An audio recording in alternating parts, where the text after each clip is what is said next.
Assalamualaikum warahmatullahi wabarakatuh.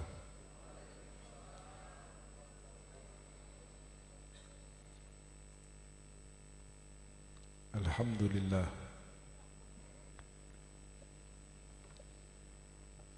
nahmaduhu wa nasta'inuhu wa nastaghfiruh wa nastahdihi wa nastarshiduh wa nu'minu billahi wa la nushriku bihi ahada wa na'udzu billahi min shururi anfusina wa min sayyiati a'malina. Man yahdihillahu fala mudilla lahu wa man yudlil falan tajida lahu waliyan mursyida. Ashhadu an la ilaha illallah wahdahu la syarika lah wa ashhadu anna sayyidana wa habibana wa azimana wa imamana wa qurrata a'yunina wa maulana Muhammad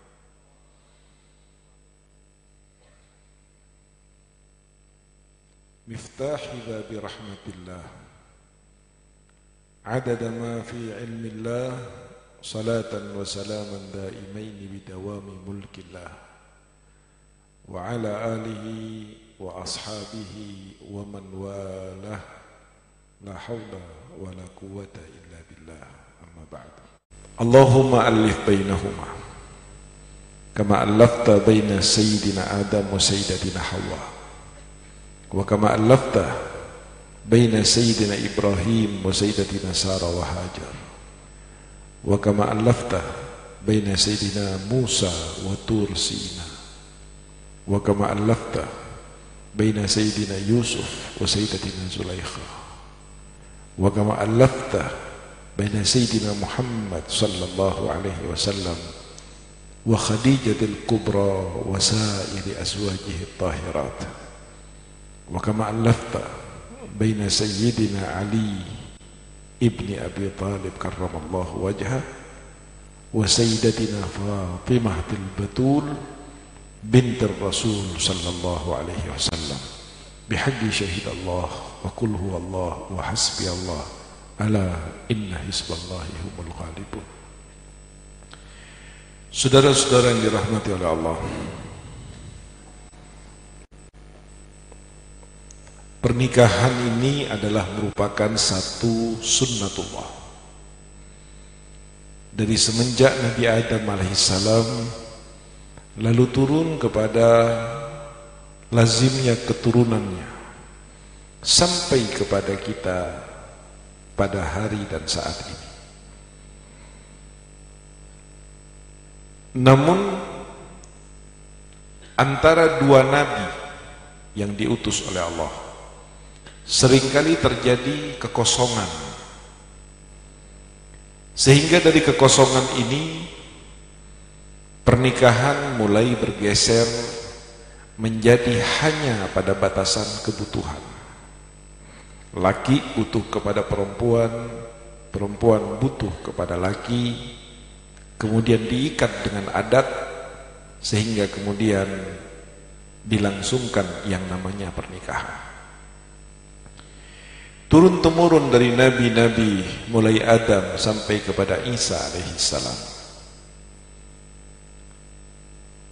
yang ketika sampai kepada Nabi Muhammad sallallahu alaihi wasallam, maka Nabi Muhammad lebih mempertegas makna dan nilai daripada pernikahan itu sendiri, sehingga yang namanya nikah bukan hanya sekedar melampiaskan hawa nafsu, bukan sekedar membangun rumah tangga, bukan juga sekedar agar memiliki keturunan putra dan putri, tetapi Nabi sallallahu alaihi wasallam yang diutus oleh Allah Subhanahu wa taala sebagai penutup para nabi dan rasul, maka beliau membawa satu misi yang lebih luas dan lebih terasa manfaatnya dalam masalah pernikahan. Allah di dalam Al-Quran berfirman, "Wa min ayatihi an khalaqa lakum min anfusikum azwaja." Dan dari tanda-tanda kebesaran Allah, menciptakan dari jenis kamu manusia azwaja, pasangan-pasangan. Dari sini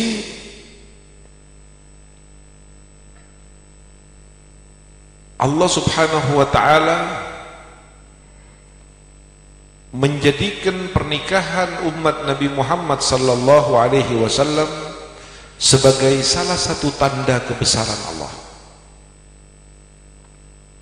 Terkadang kita bertanya, orang yang nikah itu di desa, tidak terkenal, bukan pejabat penting, bukan ulama besar, bukan orang yang kaya raya, lalu kenapa Allah Subhanahu wa ta'ala masih menyebutnya sebagai tanda kebesaran Allah?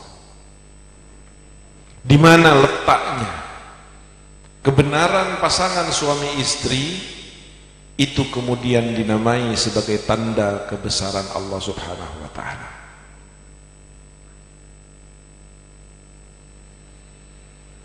Ayat itu diturunkan kepada Nabi Muhammad.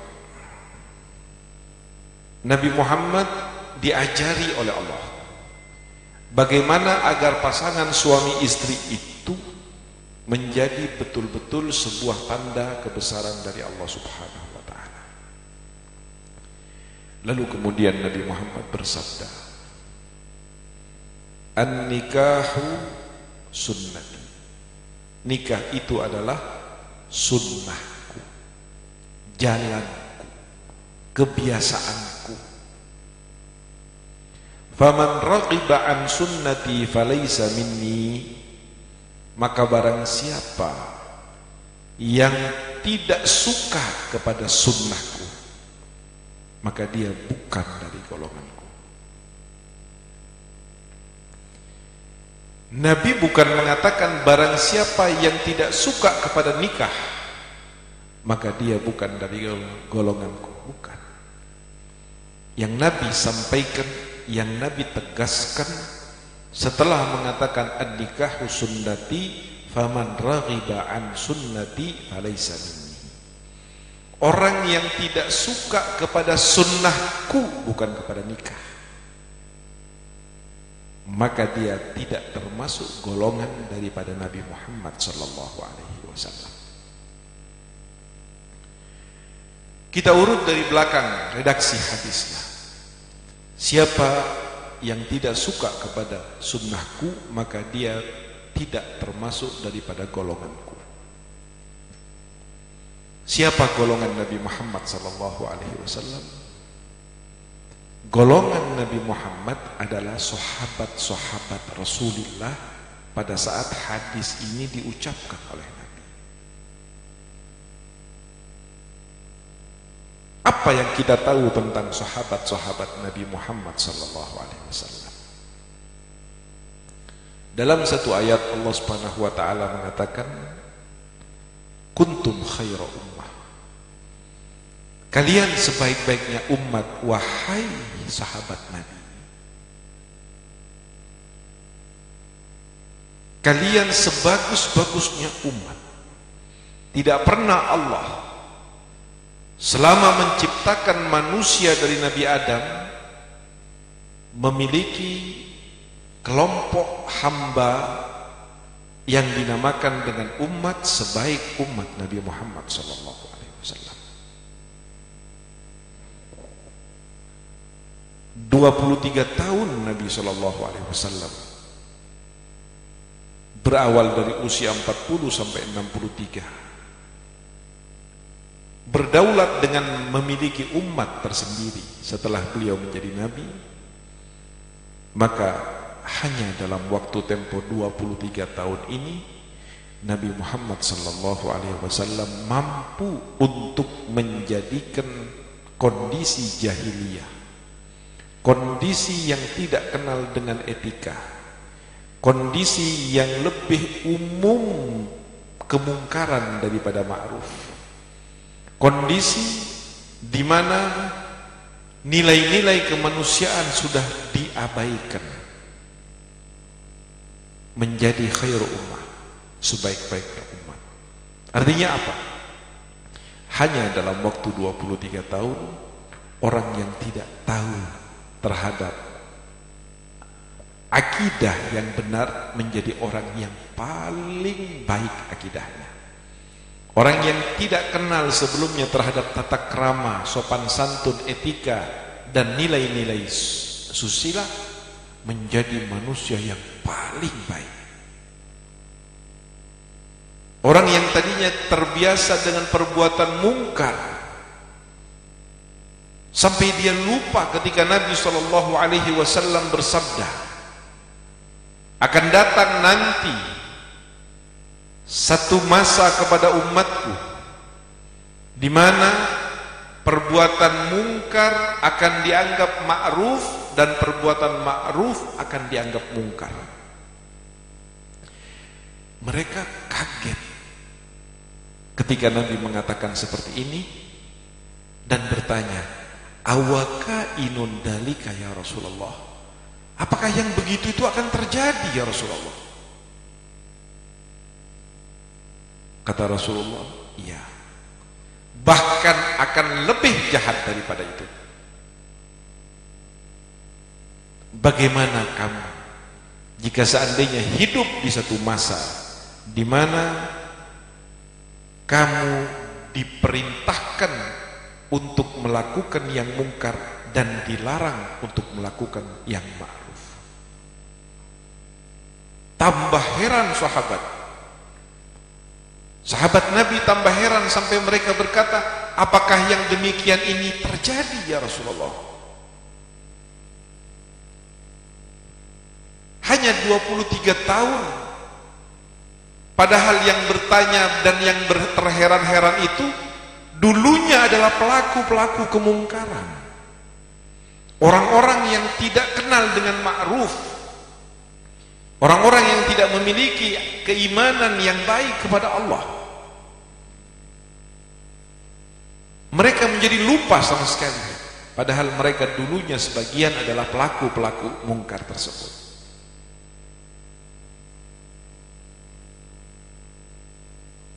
Ketika Nabi SAW hijrah ke Madinah,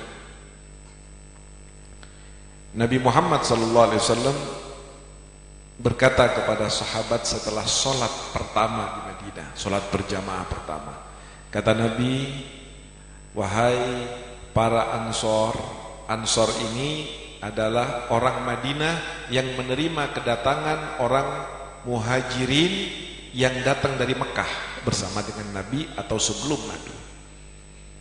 Hendaknya kalian bersaudara antara satu dengan yang lain. Hanya segitu Nabi SAW mengatakan. Langsung setiap orang-orang Madinah mengambil satu orang dari orang-orang Mekah yang datang, dipeluknya dan dijadikan saudaranya, diajak ke rumahnya. Sebagian berkata, saya hanya punya rumah satu, ayo rumahnya bagi dua, buat kamu sebagian dan buat saya sebagian. Saya punya kebun dua, silahkan ambil kamu satu, yang satu buat saya, gratis. Saya punya istri dua, pilih mana yang kalian mau, yang kamu mau, saya akan ceraikan, tunggu iddahnya, lalu kamu silahkan mengawininya. Saya memiliki uang sekian, ayo kita berbagi separuh-separuh.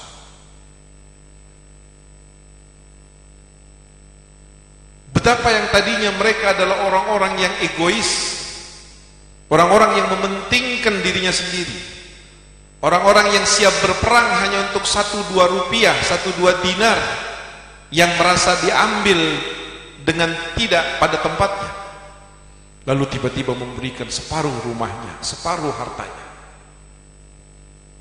Dan mereka adalah sahabat-sahabat Nabi Muhammad SAW. Mereka adalah orang yang dikatakan oleh Nabi minni, mereka adalah golonganku.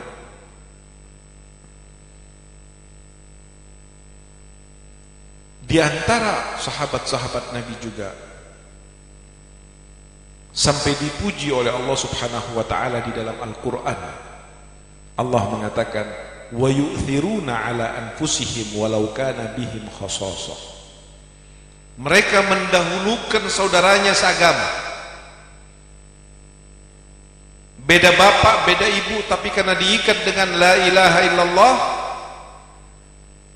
maka walaupun mereka butuh nasi, butuh makanan untuk dimakan, tapi ketika melihat sahabatnya,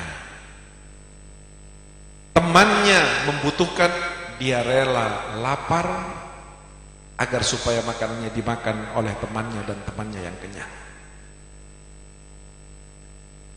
Ketika terjadi peperangan, ada 9 orang terluka di padang pasir yang tandus dan panas.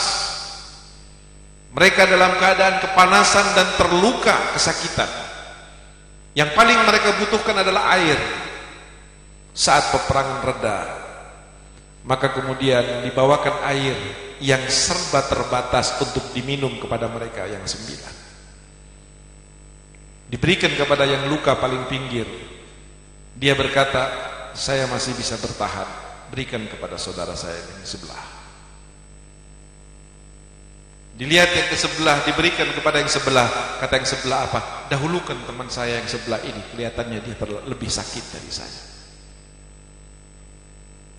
Diberikan kepada yang 3, katakan berikan ya kepada yang keempat. Yang orang keempat terluka, ketika disodorin air, dia bilang berikan kepada yang kelima. Kelima berikan kepada yang keenam. Sampai yang ke-8 mengatakan berikan kepada yang ke-9. Yang ke-9 mengatakan mulailah dari yang pertama, itu sangat kehausan. Begitu minuman itu dibawa kepada yang pertama, ternyata sudah wafat. Yang kedua sudah wafat. Yang ketiga sudah wafat. Yang keempat sudah wafat. Sampai yang ke-9 sudah wafat, air di tempat tersebut tidak berkurang. Dan mereka wafat dalam keadaan memperjuangkan saudaranya. Ini tidak akan terjadi terkecuali kepada sahabat Nabi Muhammad SAW. Dan inilah mereka adalah kelompok-kelompok Nabi Muhammad SAW. Ini adalah golongan Nabi Muhammad, sahabat Nabi Muhammad, murid Nabi Muhammad, umat Nabi Muhammad. Yang mana Nabi mengatakan, faman raghiba an sunnati falaysa minni. Maka jika seandainya dalam pernikahan itu diabaikan yang namanya sunnahku, diabaikan yang namanya tuntunanku, kata Nabi, maka dia tidak akan pernah lagi mampu membawa kondisi sebagaimana kondisi golonganku.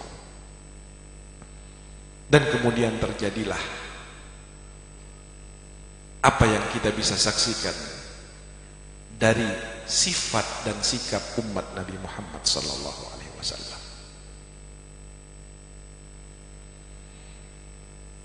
Dalam bertetangga seringkali bermasalah, dalam bersaudara seringkali bermasalah, dalam bermasyarakat seringkali bermasalah, dalam berdagang seringkali bermasalah, dalam berpolitik seringkali bermasalah, di dalam mengejar jabatan seringkali membuat masalah. Di antara orang-orang yang membawa ilmu agama pun tidak luput daripada masalah. Kenapa semua ini terjadi?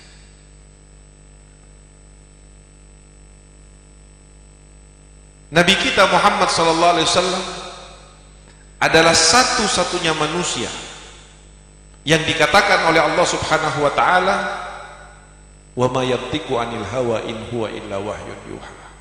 Muhammad tidak sembarang ngomong. Muhammad bukan bicara atas keinginannya. Jika keluar sesuatu dari mulut Nabi Muhammad, itu bukan keinginannya, bukan kehendaknya, bukan dari pikirannya, Lalu dari mana? In huwa illa wahyun yuha.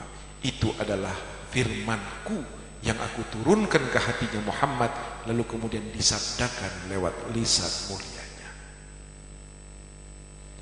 Keraguan-raguan umat Nabi Muhammad terhadap kebenaran apa yang dibawa oleh Nabi Muhammad, ini akan menyebabkan bergesernya tempat kita dari kelompok Nabi menjadi kelompok selain Nabi.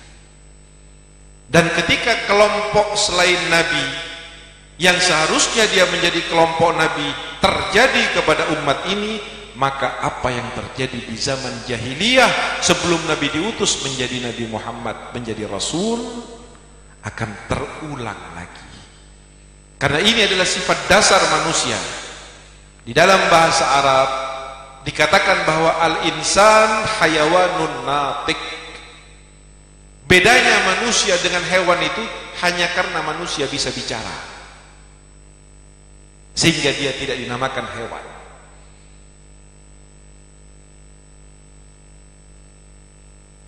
Tetapi manusia dikatakan oleh Allah, walaqad karramna bani Adam, dan aku muliakan anak cucu Adam. Di mana letak Allah memuliakan anak Adam ini? Atau dengan kata lain, kapan manusia bisa menjadi mulia dan kapan manusia bisa menjadi hina? Jika seandainya manusia itu sudah mulai setelah berpegang kepada agama, tuntunan Allah, atau sudah mulai meninggalkan apa yang diperintahkan, yang diatur oleh Allah Subhanahu wa ta'ala. Dan jika demikian, maka makna daripada pernikahan siapapun orangnya tidak akan pernah menjadi tanda kebesaran Allah Subhanahu wa ta'ala. Kita sering mendengar dari para alim ulama kita tentang bagaimana agungnya orang-orang yang sudah wafat 1400 tahun yang lalu, 1200 tahun yang lalu, 1000 tahun yang lalu, 800 tahun yang lalu, 500 tahun yang lalu, sampai sekarang. Pada saat kita mendengar namanya disebut saja, langsung hati kita seakan-akan ditarik untuk ingat kepada Allah. Pada saat namanya disebut, tiba-tiba secara misterius masuk ke dalam hati kita rasa bersalah dan ingin bertobat kepada Allah. Baru namanya disebut saja. Jika demikian, apakah orang-orang ini tidak kita katakan besar? Belum kitabnya, belum nasihatnya, baru namanya disebut saja sudah ada kebaikan-kebaikan yang mengalir ke dalam hati kita. Kebesaran mereka telah menjadi kesepakatan dari orang-orang besar. Ulama-ulama kita besar di daerah ini menyepakati bahwa yang namanya Kiai Hasyim Asy'ari, Kiai Nawawi Al-Bantani, Syekh Yasin Al-Fadani, Syekh Mahfud, dan Syekh Ihsan At-Tarmasi, itu adalah orang-orang besar. Ulama kita bersepakat bahwa beliau-beliau adalah orang besar. Beliau-beliau yang dianggap besar oleh ulama sekarang ini bersepakat yang namanya Imam Suyuti, menurut beliau-beliau adalah orang-orang besar. Imam Ibnu Hajar Al-Haytami dan Imam Ibnu Hajar Al-Asqalani, Al-Syekh Khatib Asy-Syarbini, Al-Syekh Nawawi adalah orang-orang besar menurut ulama-ulama dahulu. Dan kalau ditanya kepada mereka, bagaimana pendapat anda dengan Imamul Madhab, Imam Syafi'i, Imam Hanafi, Imam Malik, Imam Syafi'i, Imam Ahmad bin Hanbal, bagaimana? Oh, mereka adalah orang-orang besar. Ditanyakan bagaimana Syekh Abdul Qadir Jailani, berapa ratus tahun yang lalu meninggal, bukunya sampai sekarang dibaca, nasihatnya sampai sekarang dijalankan, manakibnya sampai sekarang dibaca, zikirnya sampai sekarang dibaca, thariqahnya sampai sekarang dimakmurkan, padahal orangnya sudah dari dulu meninggal. berapa juta orang dari kaum muslimin yang mengidolakan yang namanya Syekh Abdul Qadir Al-Jilani. Orang besar. Tambah ke atas lagi ada yang namanya para tabi'in. Ada Sayyidina Ali Zainal Abidin As-Sajjad, ada Sayyidina Sufyan Ats-Tsauri, ada Sayyidina Sa'id Ibn Al-Musayyib, ada Sayyidina Uwais Al-Qarni. Apa kata Imam Syafi'i, apa kata Al-Imam As-Suyuti, apa kata Syekh Abdul Qadir Jilani? Orang-orang itu adalah orang-orang besar. Di atas mereka ada yang besar lagi yang namanya Sayyidina Abu Bakar As-Siddiq, Sayyidina Umar, Sayyidina Uthman, Sayyidina Ali. 10 yang diberi kabar gembira masuk surga oleh Rasul padahal orangnya masih hidup. 313 dari pasukan Badar, 80 orang dari syuhada Uhud, sekian orang dari ahli Bai'atul Ridwan. Para tabi'in akan mengatakan mereka adalah orang-orang besar. Dan tanyakan kepada orang-orang besar dari sahabat, siapa Muhammad sallallahu alaihi wasallam? Mereka akan mengatakan, beliau adalah orang-orang yang terbesar di antara orang-orang besar yang ada. Mereka adalah orang-orang yang besar bukan hanya di mata manusia, tapi mereka besar di mata Allah Subhanahu wa ta'ala. Pertanyaannya, baik dari mulai guru-guru kita yang ada sekarang ini sampai kepada generasi Kiai Hasyim Asy'ari dan Kiai Khalil Bangkalan, kepada Imam Nawawi Al-Bantani, sampai kepada Imam Syafi'i, sampai kepada para tabi'in dan para sahabat Nabi, bahkan sampai kepada Nabi Muhammad sallallahu alaihi wasallam, tidak mungkin mereka orang-orang besar itu ada dan menjadi tanda kebesaran Allah terkecuali karena mereka punya bapak dan ibu, dan bapak ibu mereka melakukan pernikahan, lalu kemudian hasil pernikahannya dikatakan oleh Allah, dan dari tanda kebesaran Allah diciptakan dari diri mereka pasangan-pasangan agar mereka menjadi tenang antara satu dengan lainnya, menjadi damai antara satu dengan lainnya, gejolak hawa nafsunya bisa diredam dalam bingkai syariat yang halal dari Allah Subhanahu wa ta'ala. Lalu kemudian mereka punya anak-anak yang baik, punya anak-anak yang saleh, punya anak-anak yang bermanfaat, punya anak-anak yang berbakti kepada orang tuanya, punya anak-anak yang istiqomah dalam agamanya, punya anak-anak yang berguna untuk negaranya, untuk masyarakatnya, untuk daerahnya, dan itu kemudian benar-benar menjadi tanda daripada kebesaran Allah Subhanahu wa ta'ala. Lanjutan ayatnya, wa ja'ala bainakum mawaddatan wa rahmah inna fi dzalika laayatin liqaumin yatafakkarun. Dan kemudian Allah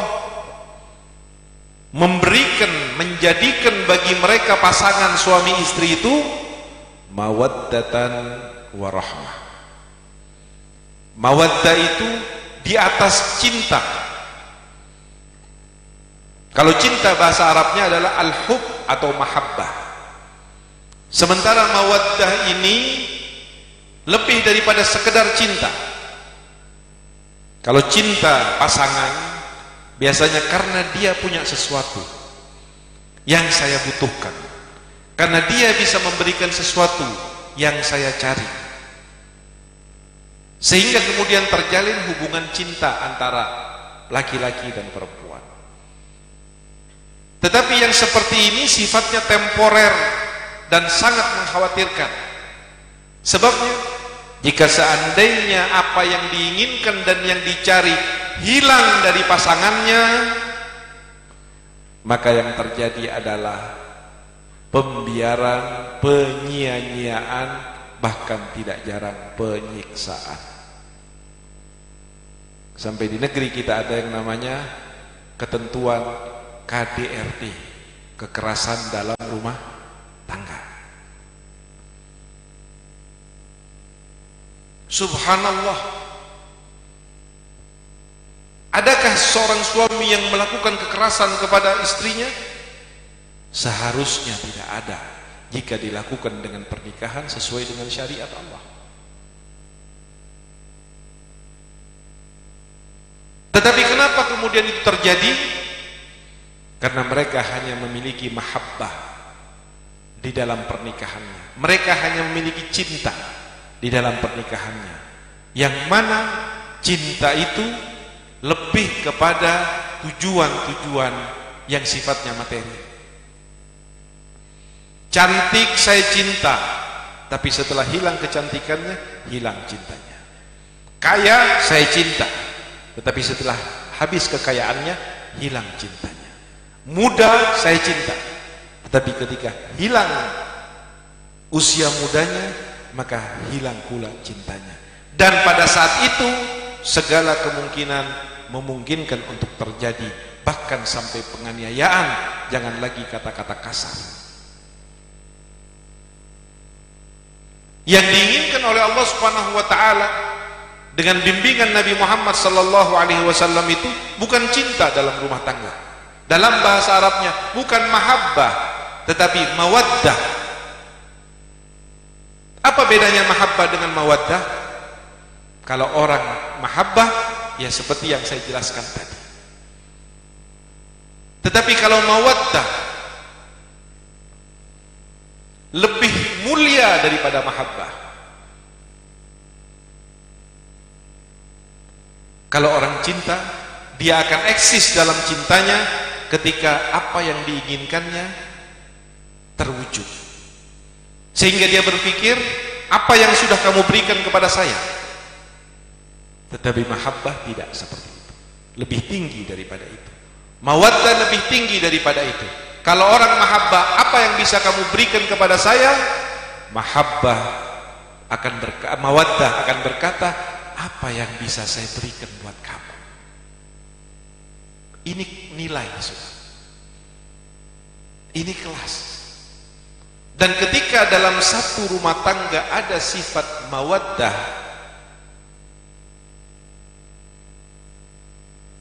maka akan ada understanding antara laki dan perempuan, antara suami dan istri. Karena sudah prinsipnya apa yang sudah saya berikan, bukan apa yang sudah kamu berikan. Dari sini akan timbul sifat-sifat bijaksana dari kedua belah pihak. Dari sini akan ada sifat saling memahami. Terjadinya percekcokan dalam rumah tangga yang tidak jarang berujung kepada perceraian dikarenakan tidak adanya saling memahami antara pasangan laki dan perempuan, antara suami dan istri. Semua membawa egonya.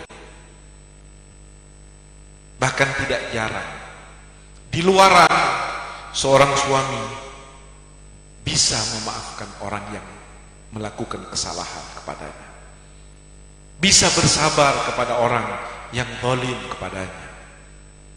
Dia katakan, ya sudahlah saya maafkan. Kadang dalam hatinya, buat apa saya ribut, sudahlah saya ngalah saja. Padahal terkadang tetangganya saja bukan. Kadang-kadang tidak terlalu kenal dengan orang itu. Betapa indahnya seandainya ini diterapkan dalam rumah tangga. Betapa mulianya, betapa sakinahnya rumah tangga seandainya suami memahami dan menyadari, lalu mengatakan terhadap istrinya, mungkin dia terlalu capek sampai memasak tidak sesuai dengan selera saya. Mungkin dia terlalu fokus mengurusi anak-anak saya sehingga dia kurang perhatian untuk mengurus saya. Mungkin dia terlalu banyak pekerjaan rumahnya sehingga dia tidak sempat mengurusi tubuh dan badannya. tetapi pekerjaan rumahnya adalah milik saya, anak-anaknya adalah milik saya. Capeknya dia karena ngurus saya. Lalu kemudian terjadi kesalahan, jika terjadi kepada orang lain saya dengan gampang memaafkan, tapi ketika terjadi kepada istri, tiba-tiba keluar cacian, keluar makian, tidak jarang pukulan. Seandainya dia diam sejenak saja, lalu berpikir, andai saya mendapat musibah, siapa pertama kali yang akan menangis untuk saya? Andai saya mendapat sebuah bencana, siapa yang pertama kali rela menolong saya? Seandainya saya terdesak, siapa yang rela melepaskan perhiasannya untuk dijual membantu saya? Siapa? Kalau bukan para istri kita.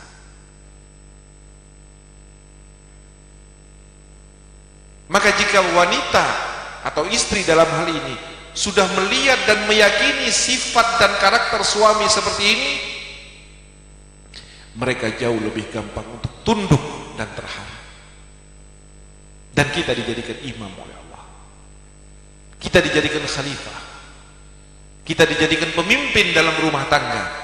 Maka pemimpin tidak akan pernah sukses memimpin yang dipimpin kalau dia tidak memiliki dan memenuhi karakter dan kewajiban sebagai seorang pemimpin. Kenapa di zaman Nabi orang mau berbagi?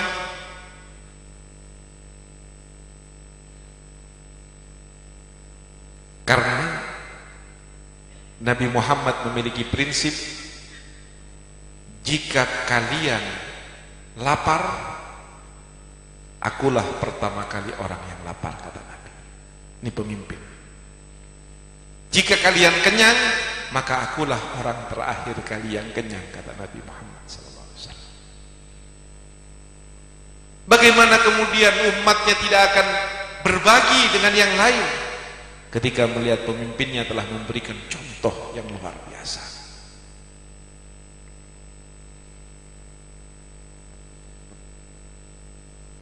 Pada saat terjadi hal yang menakutkan di Madinah, terjadi suara-suara yang menakutkan,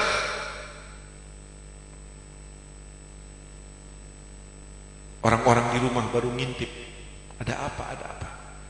Ditunggu tidak berani keluar rumah. Tiba-tiba dilihat Nabi Muhammad sudah masuk ke Madinah dengan kudanya. Kata Nabi, tidak ada apa-apa, tenang kalian, tidak ada apa-apa.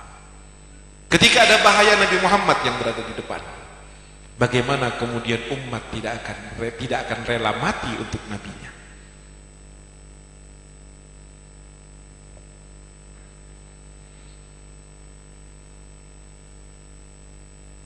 Nabi Muhammad tidak pernah menyulitkan umatnya.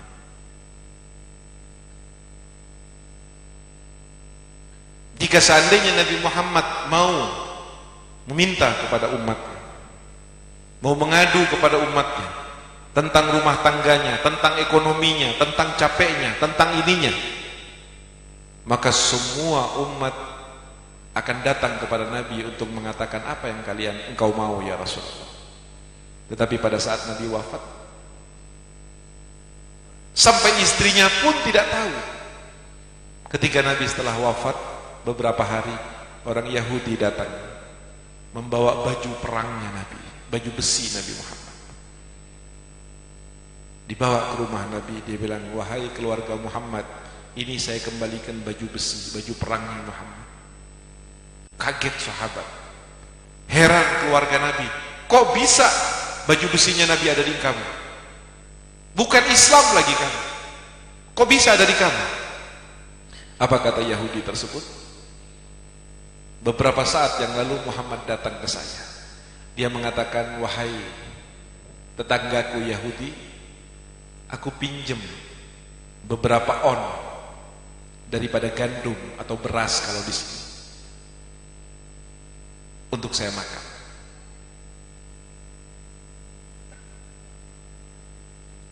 Diberi oleh Yahudi itu. Kemudian Nabi mengatakan, ini saya titipkan ke kamu buat jaminannya. Apakah tidak ada Utsman bin Affan yang kaya? Apakah tidak ada pada waktu itu Abdurrahman bin Auf? Sahabat-sahabat yang kaya banyak sekali. Wajar kalau Nabi datang kepada mereka mengatakan, saya lapar, ada yang bisa dimakan enggak? Dan kalau sampai terucap itu kepada Nabi Muhammad SAW, maka seluruh sahabat akan mengeluarkan dari rumahnya makanan yang paling enak dan akan diberikan kepada Nabi SAW. Tetapi Nabi Muhammad adalah pemimpin yang luar biasa. Dan Nabi Muhammad mengatakan, kalau kamu harus lapar, biar Muhammad yang lapar duluan. Kalau kamu harus kenyang, biar aku yang kenyang belakangan, kata Rasulullah. Ini orang yang kemudian mengajarkan kepada kita dari segala macam masalah kehidupan, dituntun kita sampai kepada masalah bagaimana menikah, sunnahnya menikah, sebelum menikah, saat menikah, setelah menikah. Kurang pahamnya umat Nabi Muhammad terhadap ajaran-ajaran detail daripada Nabi Muhammad, termasuk masalah pernikahan, sampai-sampai mereka mengira bahwa yang dimaksud oleh Nabi di dalam hadisnya, an-nikahu sunnati, nikah itu adalah sunnahku, bahwa nikah itu adalah sunnah, ijab qabul itu sunnahnya ngadep kiblat, setelah itu selesai sunnah gantung, kayak orang gantung baju, sunnah selesai, nikah jalan sendiri. Itu pilihan. Setelah kita menikah, kita mau meninggalkan sunnah-sunnah Nabi karena berjalan sendiri, silahkan. I'malu ma syi'tum, kata Rasulullah. Kerjakan apa yang ingin kalian kerjakan. Tetapi ingat, setiap pekerjaan yang kalian kerjakan pasti memiliki konsekuensi dan akibat. Kalau kalian menginginkan sakinah, mawaddah, warahmah, kalian menginginkan rezeki yang berkah, kalian menginginkan anak-anak yang soleh dan solehah, kalian menginginkan rumah tangga yang tentram, rumah tangga yang menjadi tempat di mana ketika suami merasa galau, sedih, bingung, masuk ke rumahnya hilang rasa sedihnya. Kalau seandainya istri menginginkan ketika dia bingung, bermasalah, bertemu dengan suaminya, selesai masalahnya. Kalau itu yang diinginkan, maka tidak bisa lari dari ajaran Nabi Muhammad SAW. Karena Nabi Muhammad di dalam mengajarkan apapun yang diajarkan, pertama itu datangnya dari Allah, dan yang kedua tidak memiliki tujuan-tujuan apapun selain karena rahmat kepada alamin, termasuk khususnya kepada umatnya. Sayang saja Nabi Muhammad tidak punya tujuan dalam berdakwah, dalam mengajarkan kebaikan, mengajarkan norma dan syariat. Tidak punya tujuan timbal balik apa yang kamu ingin berikan, tidak. Tidak pernah ada sejarah Nabi meminta sesuatu kepada sahabat-sahabatnya yang terkait dengan materi dan kepentingan pribadinya, tidak pernah ada. Karena apa? Karena Nabi SAW mengajarkan ini atas dasar murni dan mutlak rasa prihatin dan peduli kepada umatnya. Dan sejarah telah membuktikan dalam 23 tahun tidak akan pernah ada generasi terbaik selama manusia diciptakan oleh Allah mulai Adam sampai hari kiamat seperti generasi yang hidup di zaman Nabi Muhammad SAW. Apa yang saya sebutkan daripada cuplikan-cuplikan cerita tadi, kisah tadi, itu hanya seujung kuku daripada lautan besar prestasi dan kebaikan-kebaikan sahabat-sahabat Nabi yang dididik, diislamkan dan dijadikan murid serta umat-umat utama daripada Nabi Muhammad SAW. Artinya para hadirin rahimakumullah, kalau kita menginginkan kebaikan, maka tidak ada jalan lain terkecuali kita harus kembali kepada apa yang diajarkan oleh Rasulullah SAW. Terkadang jamaah yang dirahmati oleh Allah, di dalam perjalanan pernikahan kita terjadi hal-hal yang tidak kita inginkan bersama. Apakah itu yang namanya perselingkuhan, pengkhianatan, kekurang ajaran anak, putra-putri kita terjerat kasus-kasus kriminal dan seterusnya? Maka pada saat itu kemudian kita dihadapkan pada pilihan yang sangat sulit. Kalau saya harus cerai, bagaimana nasib anak-anak saya? Kalau saya harus laporkan kepada pihak yang berwajib, dia akan ditangkap, bagaimana harga diri dan nama baik keluarga? Seringkali pada akhirnya umat Nabi Muhammad ini dalam berkeluarga dihadapkan kepada masalah-masalah yang bagaikan buah simalakama. Padahal jauh 1400 tahun yang lalu Nabi SAW sudah bersabda, wahai para pemuda, wahai para pemudi, nikahlah kan. Yang laki cari perempuan, yang perempuan cari laki, tapi nikah, jangan tidak nikah. Ya nikah kan harus pacaran dulu. Siapa yang bilang harus pacaran? Yang mengharuskan pacaran itu siapa? Nabi Muhammad, Allah, malaikat Jibril, Sayyidina Abu Bakar, Umar, Utsman, Ali, Imam Syafi'i, Syekh Abdul Qadir Jailani, Imam Suyuti, Kiai Hashim Asy'ari, yang Hasan Mauladi. Siapa yang mengharuskan pacaran? Tidak ada yang mengajarkan pacaran itu terkecuali mereka yang sudah keluar dari sunnahnya, kecuali mereka yang sudah keluar dari jalurnya Allah Subhanahu wa ta'ala.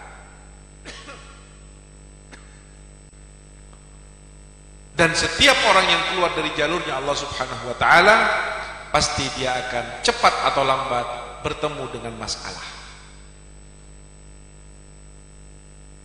Siapa orangnya, siapa perempuannya yang mau dinodai tanpa dinikah? Siapa bapak dan ibunya yang mau anaknya hamil di luar nikah? Siapa keluarga yang rela putrinya, ponakannya, cucunya menjadi giliran daripada orang-orang pemuda-pemuda yang tidak memiliki akhlak dan agama? Tapi kemudian itu terjadi kepada keluarga kita. Siapa yang salah? Semata-mata bukan anak yang salah, tetapi setiap ada kesalahan itu lebih kepada kesalahan daripada pimpinan-pimpinannya. Anak adalah fotokopi daripada kedua orang tuanya. Tidak mungkin seandainya orang tuanya ahli salat, ahli masjid, mengajarkan kepada anaknya, perhatian terhadap anaknya mulai dari sejak dini. Ibunya tidak memiliki bacaan dan tontonan yang tidak pantas. Ibunya mengajarkan bagaimana menutup aurat. Ibunya direkap oleh anaknya bahwa dia tidak bergaul semaunya dengan laki-laki yang bukan mahrimnya. Maka anak akan mengikuti apa yang diajarkan oleh kedua orang tuanya. Tetapi ketika orang tuanya setiap hari memberikan contoh yang tidak baik, sadar atau tidak sadar itu akan direkam oleh anaknya. Bapak ibu yang dirahmati Allah, coba bapak ibu nonton film kungfu atau film perang, Rambo dan sebagainya, hanya 1,5 jam atau 2 jam, nonton dengan serius, maka pada saat keluar bubar filmnya, semua dari yang nonton itu ngerasa dirinya seperti Rambo. Betul atau tidak? Dia tahu ini film, dia tahu ini bohongan, dia tahu ini ada sutradaranya, yang luka nggak luka beneran, yang dibunuh nggak dibunuh beneran, dia tahu. Tetapi betapa yang namanya tontonan akan memberikan pengaruh yang dalam di hati.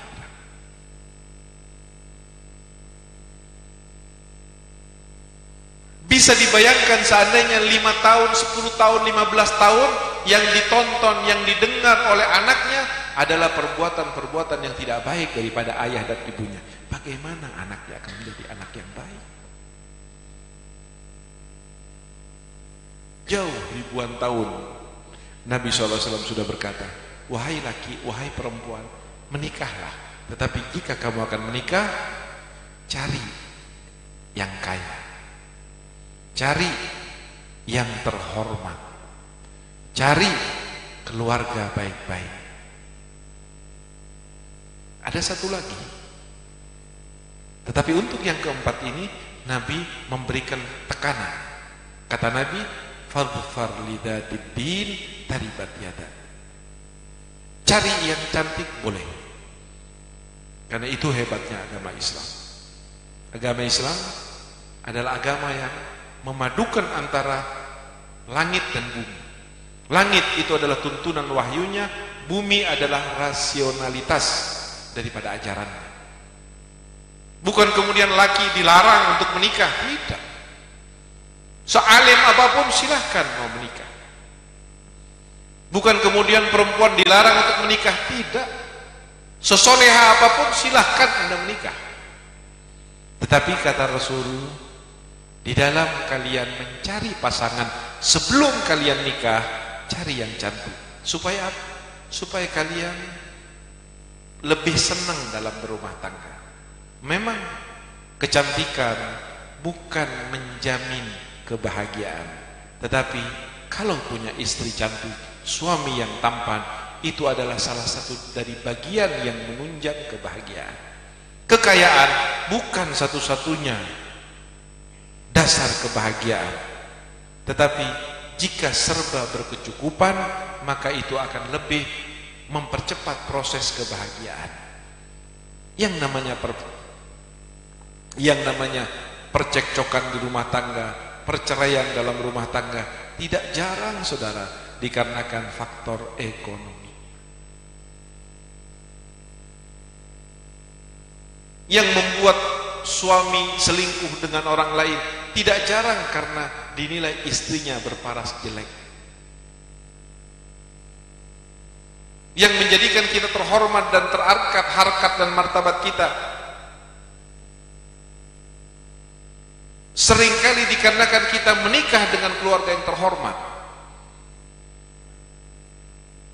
Tetapi yang namanya istri atau suami kaya, istri atau suami tampan, istri atau suami terhormat, Anda bisa saksikan di televisi sana. Baru kemarin menikah, sekarang sudah cerai, menggugat cerai. Baru kemarin menikah, baru 6 bulan menikah, sudah berselingkuh dengan orang lain. Baru seakan-akan kemarin kita saksikan di televisi sampai berhari-hari dengan 10, 20, 30, bahkan 100 miliar kadang-kadang biayanya. Lalu kemudian kita mendengar sudah ada selingkuh, sudah hamil tidak dengan suaminya, sudah menggugat cerai di pengadilan. Apa ini? Bukankah mereka cantik? Bukankah mereka kaya? Bukankah mereka orang-orang terkenal dan terhormat? Tetapi kenapa kok bisa sampai pernikahan mereka hanya seumur jagung dan begitu cepatnya mereka memutuskan perceraian, padahal sudah ada anak di bawah? Itu yang dikatakan oleh Nabi, cari yang cantik, cari yang kaya, cari yang terhormat. Tapi yang keempat ini Nabi mengatakan, fadfar lidzatid din taribat yadak. Tapi cari, fokuskan titik beratnya pasangan yang memiliki agama, pasangan yang istiqamah mengamalkan agamanya, pasangan yang faham terhadap agama, maka kamu akan untung. Jika seandainya empat-empatnya ada, sorga dunia buat kamu. Tetapi daripada kamu harus memilih orang cantik, kaya dan terhormat, sementara dia tidak faham agama, tidak mengamalkan agama, tidak mendapatkan kesolehan dari agamanya, maka kehancuran berada di ambang pintu. Tetapi walaupun dia sederhana, parasnya tidak cantik, bukan dari keluarga terhormat, tetapi agamanya bagus, istiqomahnya bagus, akhlaknya bagus, sikap dan perilakunya bagus, tanyakan kepada yang sudah menikah. Setahun menikah, secantik bidadari sekalipun istrinya, yang namanya laki-laki pasti ada titik bosan. Setiap hari dilihat. Tetapi kemudian yang membuat setelah setahun, 2 tahun kita menikah, apa yang membuat kita bertahan dengan istri-istri kita? Apa yang membuat suami bertahan dengan para istrinya? Jika mau yang palsu, karena anak. Jika mau yang palsu, ya karena punya warisan. Jika mau yang palsu, ya karena kita punya harga diri sebagai dua keluarga besar yang terhormat. Sehingga kalau bercerai, nanti bagaimana kata orang? Apa kata orang? Ini palsu. Kenyataannya tidak ada kebahagiaan bagi pasangan tersebut.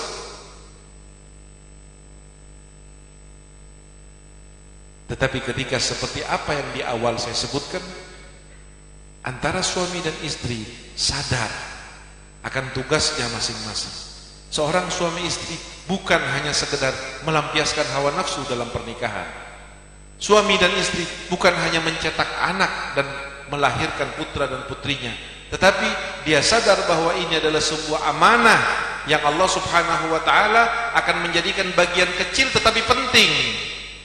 Keluarga hanya dengan 3-4 anak, suami istri punya 2 anak, kecil, rumah kecil, pekerjaan kecil, gaji kecil, tetapi ketahuilah yang namanya negara Indonesia ini terbentuk karena keluarga-keluarga kecil itu, ratusan jutaan rumah tangga berkumpul, maka dinamakanlah kumpulan daripada keluarga-keluarga tersebut adalah sebuah kota, sebuah provinsi, bahkan sebuah negara. Kalau sudah mulai dari yang kecil-kecil tidak baik, maka negara ini tidak akan menjadi baik. Tapi ketika dimulai dari yang kecil-kecil itu baik, maka kecil yang berkumpul akan menjadi sesuatu yang besar. Berkumpulnya kebaikan-kebaikan yang kecil ketika sudah menjadi satu kesatuan, maka itu akan menjadikan sebuah kebaikan yang besar, bahkan dalam skup negara sekalipun. Semua yang ada di negeri ini menginginkan keluarganya sakinah, mawaddah, warahmah. Semua yang ada di negeri ini menginginkan orang tuanya memiliki anak yang soleh dan soleha. Semua yang ada di negeri ini menginginkan ketika anaknya besar, dia akan mendapatkan kesempatan bekerja dengan layak, mendapat gaji dengan layak, menjadi suami dan istri yang baik, punya rumah tangga yang sakinah, harmonis dan sebagainya. Itu keinginan setiap orang warga negara Indonesia, bahkan warga manapun, semua keinginannya sama seperti itu. Pertanyaannya, apakah setiap rumah tangga mendapatkan apa yang diinginkan? Jawabannya tidak. Pertanyaan berikutnya, kenapa mereka tidak mendapatkan apa yang diinginkan padahal sudah melakukan segala sesuatu untuk mewujudkan keinginannya? Jawaban yang kedua, karena mereka menginginkan sesuatu yang tidak diinginkan oleh Allah Subhanahu wa ta'ala. Sebagai penutup daripada tausiah pada malam hari ini, artinya bahwa keluarga adalah amanah. Anda yang punya istri, Anda yang punya suami, ingat bahwa istri Anda, suami Anda adalah amanah dari Allah Subhanahu wa ta'ala. Dan setiap amanah akan diminta pertanggungjawabannya. Ada hak dan kewajiban dari seorang suami kepada istri.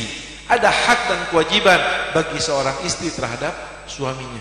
Ada hak dan kewajiban dari seorang orang tua kepada anaknya. Sehingga kemudian ada hak dan kewajiban yang sesuai yang diberikan oleh anaknya kepada orang tuanya. Siapa yang menanam semangka tidak mungkin akan memanen salak. Kalau Anda nanam kelapa, yang dipanen apa? Kelapa. Kalau Anda menanamkan kebaikan kepada anak-anak Anda, maka yang akan dipanen adalah akhlak yang baik dari anak-anak kita. Kalau Anda menanamkan kebaikan kepada istri dan pasangan Anda, maka yang akan Anda panen adalah kebaikan.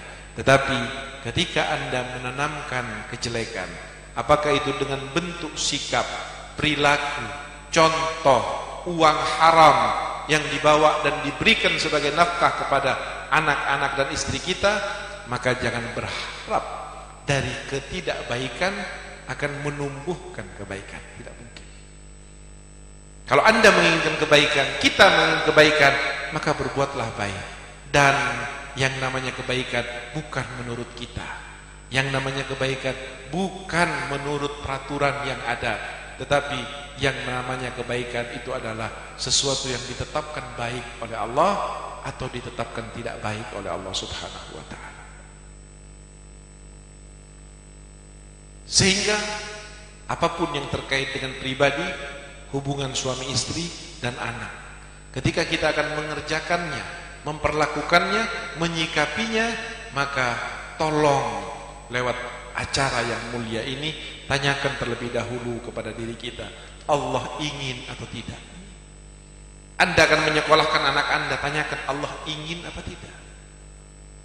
Anda akan memberikan makanan kepada anak dan istri Anda, tanyakan Allah menginginkan enggak saya memberikan makanan ini kepada anak dan istri saya.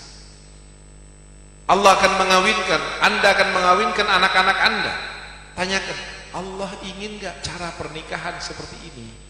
Semua ketika kita kaitkan dengan keinginan Allah, maka tidak ada yang diinginkan oleh Allah terhadap hambanya terkecuali kebaikan. Allah tidak butuh kepada kita. Allah tidak menjadi lebih mulia karena ibadah kita. Allah pun tidak akan menjadi hina karena dosa-dosa kita.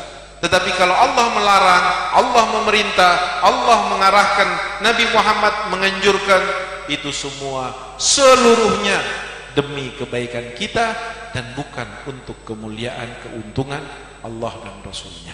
Ini yang harus dipahami oleh umat Islam agar kita mulai dari hal yang terkecil, dari sekarang dan dari diri kita memulai kebaikan-kebaikan itu, sehingga kebaikan dari setiap rumah tangga yang mulai dirubah, mulai diperjuangkan, mulai diusahakan akan dengan simultan kemudian akan menjadi kebaikan-kebaikan yang lebih besar dan semakin besar, dan kemudian negeri kita akan menjadi negeri yang baik.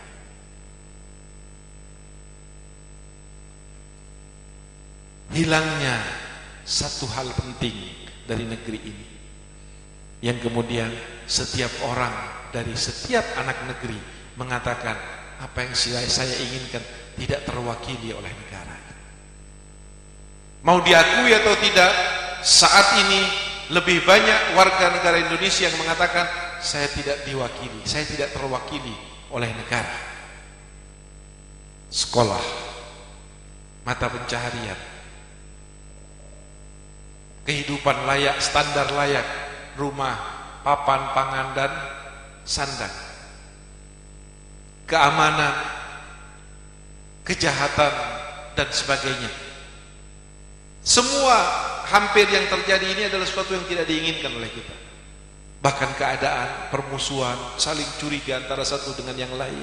Apa nikmatnya hidup sebuah bangsa, hidup sebagai sebuah bangsa, antara satu dengan lain saling mencurigai, antara satu dengan yang lain saling menyalahkan, antara satu dengan yang lain saling menghancurkan, antara politik ini dengan politik ini demi kepentingannya rela berbuat hal yang tidak pantas dilakukan oleh orang yang tidak berpendidikan sekalipun. Ini kemudian yang disaksikan oleh masyarakat, oleh umat, bahwa dia menjadi sesuatu, berada dalam kondisi yang dikatakan dalam formalitasnya kita sebagai bangsa yang merdeka, tetapi berapa banyak di hati penduduk Indonesia mengatakan kok merdekanya begini. Siapa yang salah? Pemimpinnya? Siapa yang salah? Ulamanya? Siapa yang salah? TNI Polri-nya? Siapa yang salah? Menteri Presidennya? Saya katakan, jika harus ada yang salah, maka ini adalah kesalahan kolektif. Semua bersalah. Dan semua harus menyadari kesalahannya untuk kemudian merubah. Karena Indonesia bukan karena presidennya. Indonesia juga bukan karena TNI Polri-nya. Indonesia bukan karena ulamanya. Indonesia karena seluruh rakyat yang ada di bawah negeri ini, apakah itu presiden, apakah itu ulama, umara, dan semua lini-lini kehidupannya, itu adalah Indonesia. Jika ingin memperbaiki negeri ini, mewujudkan cita-cita setiap anak negeri, terutama dalam masalah rumah tangga dan berkeluarga, maka tidak ada lain terkecuali jika dia muslim atau non muslim pun Kembalilah kepada apa yang dikatakan oleh Nabi, an-nikahu sunnati. Nikah itu adalah sunnahku. Bukan sunnah hanya ijab kabul ngadep kiblat, ada mahar, bukan hanya itu. Tapi yang diinginkan oleh Nabi dengan sabdanya, nikah itu adalah sunnahku. Barang siapa yang tidak suka kepada sunnahku, maka dia bukan termasuk golonganku. Yang diinginkan oleh Nabi dari mulai meminang sampai Anda diucapkan dengan ucapan inna lillahi wa inna ilaihi rajiun, selagi Anda terkait dengan hubungan suami istri, hubungan anak dan bapak, hubungan keluarga, maka carilah sunnah Nabi, carilah petunjuk Nabi, carilah apa yang diinginkan oleh Allah dan Nabinya untuk diterapkan dalam keluarga kita. Lakukan, perjuangkan, terapkan.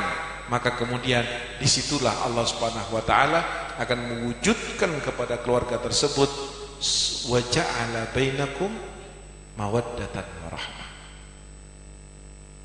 Inna fi dzalika laayatin liqaumin yatafakkarun.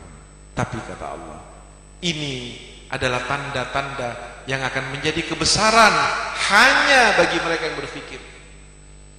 Mereka yang tidak mau berpikir, mereka yang tidak mau kembali melihat, mereka yang tidak mau menyadarkan diri, mereka yang tidak mau merenung, kenapa kok terjadi seperti ini dalam keluarga kami, dia tidak akan pernah mendapatkan sakinah mawaddah warahmah. Afala yatadabbaruna al-Qur'an am ala qulubin akfaluha. Kata Allah dalam Quran, tidakkah kalian wahai kaum muslimin, tidakkah kalian wahai manusia mau untuk merenungkan Al-Quran? Ataukah hati kalian sudah terkunci? Kata Allah, innaha la ta'mal absar. Sesungguhnya bukan mata yang di kepala ini yang buta, kata Allah, tetapi yang buta itu adalah mata hati kita. Apa yang membuat mata hati kita buta? Kita tidak mampu mengendalikan hawa nafsu kita. Kita tidak mampu mengendalikan keinginan-keinginan pribadi kita, sehingga keinginan semakin besar, usaha akan semakin besar untuk meraihnya tanpa harus melihat apakah ini dengan cara yang benar atau dengan cara yang salah. Mari saudara yang dirahmati oleh Allah, jika saja semut bisa dipelajari, bisa diambil pelajaran untuk kita menjadi hamba Allah yang lebih baik, air yang mengalir bisa kita renungkan untuk menjadi pelajaran bagi kita bagaimana kita bisa menjadi lebih baik, hujan yang turun dan sebagainya. Apalagi ketika Allah menyebutkan dalam Quran, dan dari tanda-tanda kebesaran Allah adalah menikahnya laki-laki dan perempuan. Mari kita ambil ibrahnya, mari kita renungkan. Mereka yang sudah berkeluarga tetapi belum mendapatkan sakinah mawaddah warahmah, mari cari apa kira-kira sebabnya. Apa? Di mana letak kekurangannya? Di mana letak kesalahannya? Ajak ngobrol istri kita. Setelah habis salat berjamaah, katakan kepada istri kita, apa yang ibu lihat di bapak? Katakan juga kepada ibu bahwa saya ingin mengoreksi ibu. Ibu begini, bapak begini. Lalu kemudian dalam kesucian wudu, dalam kebeningan hati setelah selesai salat, timbul sebuah kesadaran, lalu ada komitmen untuk memperbaiki, dan itu dilakukan terus secara kontinu, maka dalam waktu yang tidak lama keluarga ini akan menjadi keluarga yang sakinah mawaddah warahmah. Dan ketika hal yang seperti itu terjadi, maka apa satu hal yang penting yang dicabut oleh Allah Subhanahu wa ta'ala akan dikembalikan lagi oleh Allah. Apa yang dicabut oleh Allah? Apa yang sekarang terasa betul bahwa ini sudah dicabut oleh Allah dari kita? Al-barakah, keberkahan. Harta boleh ada, ilmu boleh ada, jabatan boleh ada, pengaruh boleh ada, tetapi seringkali dengan jabatan kita tambah bingung, dengan ilmu kita tambah bingung, dengan popularitas kita tambah bingung, dengan kemampuan kita menjadi tambah bingung. Apa indikasi ini? Apa penyebabnya ini?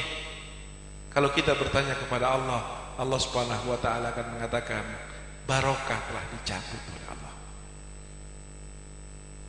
Barokah itu adalah hak kita. Allah menyiapkan barokah bukan untuk zatnya. Allah tidak butuh kepada barokah.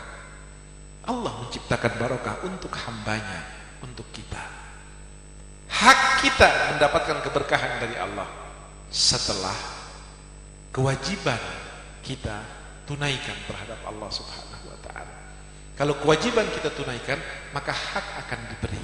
Kerjaan sudah kita kerjakan, maka gaji akan kita terima. Demikian kira-kira sunnatullah dalam kehidupan ini. Mudah-mudahan Allah Subhanahu wa ta'ala menjadikan mereka yang sudah menikah dikembalikan lagi keberkahannya menjadi sakinah, mawaddah, warahmah. Mereka yang baru menikah atau yang pada saat ini menikah seperti ananda kita ini akan diberi oleh Allah dan dijaga sakinah, mawaddah, warahmah. Dan mereka yang belum menikah untuk memulai dari apa yang diinginkan oleh Nabi, yaitu cari, kata Nabi, agamanya bagus, cari akhlaknya yang baik, cari yang bukan second hand, cari yang tidak pernah pacaran, cari yang tidak pernah disentuh oleh orang, cari yang tidak pernah diajak boncengan oleh orang. Itu akan jauh memberikan nilai kesolehan dan akan menenangkan hati kamu. Jika dia tidak tahu laki-laki lain selain suaminya, maka dia akan tertutup daripada kekurangan suaminya. Jika laki-laki tidak tahu kecuali istrinya, tidak kenal perempuan lain kecuali istrinya, maka dia akan tertutup daripada kekurangan-kekurangan istrinya. Yang membuat istri kita kadang-kadang tidak cantik lagi, yang membuat kadang-kadang suami kita tidak menarik lagi, itu karena kita tidak mampu menjaga satu perintah Allah. Di dalam Al-Quran Allah mengatakan, katakan kepada orang-orang mukmin menutup matanya dari pandangan yang diharamkan oleh Allah, dan katakan kepada para perempuan mukminah tidak lagi melihat matanya terhadap pandangan yang diharamkan oleh Allah Subhanahu wa ta'ala. Banyak sekali saudara yang dirahmati oleh Allah, dan itulah gunanya Allah menciptakan para ulama. Jangan jauh-jauh dari ulama, jangan jauh-jauh dari orang-orang soleh, jangan jauh-jauh daripada petunjuk mereka. Hadiri pengajian mereka. Ketika hadir, niatkan ingin memperbaiki diri, dengarkan nasihatnya dengan sungguh-sungguh, pulang amalkan dan ceritakan kepada keluarga-keluarga kita. Maka kita akan menjadi orang-orang yang fid dunya hasanah wa fil akhirati hasanah. Setelah akhirah hasanah, pasti kita akan terhindar dari nerakanya Allah Subhanahu wa ta'ala. Amin, Allahumma amin. Mudah-mudahan yang belum menikah segera mendapat jodoh dari Allah, mendapat jodoh yang soleh dan solehah. Dan pesan saya kepada mereka yang sudah terlalu gampang untuk digoda, apakah laki-laki dan perempuan, jangan jadikan istri. Jangan sekali-kali menjadikan istri atau suami orang-orang yang terlalu gampang, apalagi sampai sudah menjadi tangan kesekian. Jangan. Preman paling besar pun, preman paling jahat pun tidak mungkin bercita-cita punya istri seorang pelacur, betul? Kalau preman saja tidak mau perempuan yang tidak baik, apalagi Anda sebagai orang yang baik-baik, yang memang Allah akan peruntukkan orang-orang laki-laki yang baik dengan perempuan yang baik. Demikian saudara yang dirahmati oleh Allah, mudah-mudahan memberikan pencerahan dan pemahaman, dan semoga Allah memberikan kekuatan kepada kita untuk mengamalkan apa kebaikan-kebaikan apa yang datangnya dari Allah dan Rasulnya Sayyidina Muhammad sallallahu alaihi wasallam. Allahumma ij'al jam'ana hadza jam'an marhuma wa tafarruqana min ba'dihi tafarruqan ma'suma wa la taj'al fina wa la minna wa la ma'ana syaqiyyan wa la mahruma. Allahumma inna nas'aluka al-yumna wal barakah wa na'udzu bika minasy syu'mi wal halakah. Allahumma inna nas'aluka al-yumna wal barakah wa na'udzu bika minasy syu'mi wal halakah.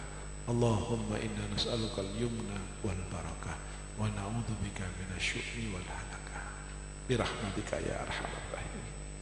Jangan lupa setiap habis salat, minimal setiap habis salat, angkat tangan kita saat berdoa kepada Allah, katakan Rabbana hablana min azwajina wa dzurriyyatina qurrata a'yunin waj'alna lil muttaqina imama. Itu adalah doa di Quran untuk memohon kebaikan keluarga, kebaikan istri, kebaikan suami, dan kebaikan anak-anak kita. Yang kedua, saya ingatkan dan saya tegaskan lagi, jangan pernah membawa harta yang tidak halal, uang yang tidak halal untuk diberikan nafkah kepada anak istri kita.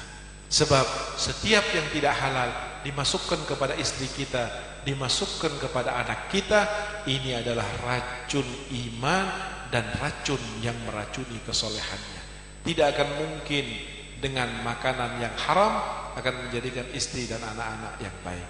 Wallahul muwaffiq ila aqwamit thariq. Wassalamualaikum warahmatullahi wabarakatuh.